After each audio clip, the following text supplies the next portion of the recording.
Okay, so today I'm going to be talking about the top 10 things you should know about motivational interviewing. So here's the top 10 list abbreviated, and I'm going to focus on three main points of motivational interviewing today that I found really interesting. The first is that motivational interviews follow an provide illicit pattern of speech, and I'll go more into what that means later. The next thing is motivational interviews aren't just about advising people, but they're about empowering them. And then the last thing I'll talk about is that motivational interviews highlight discrepancies.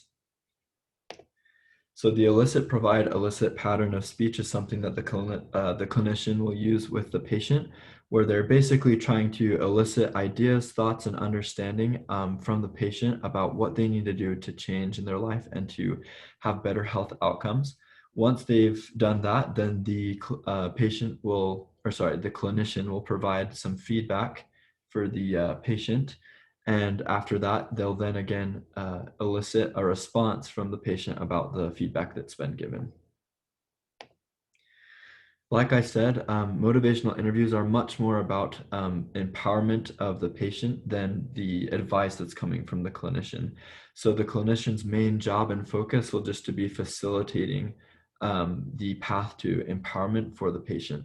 And in order to do this, they need a lot of good listening skills and should refrain from giving too much advice, but rather just helping the patient on their path to finding self-empowerment in order to change.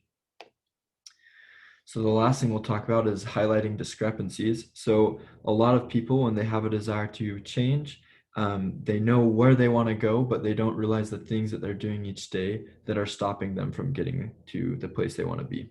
So a big key point in motivational interviews is just highlighting those discrepancies and the things that people are doing that are stopping them from achieving their goals.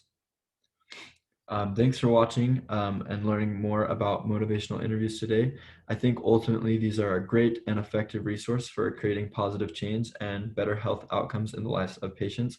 And it was really cool to look more into it.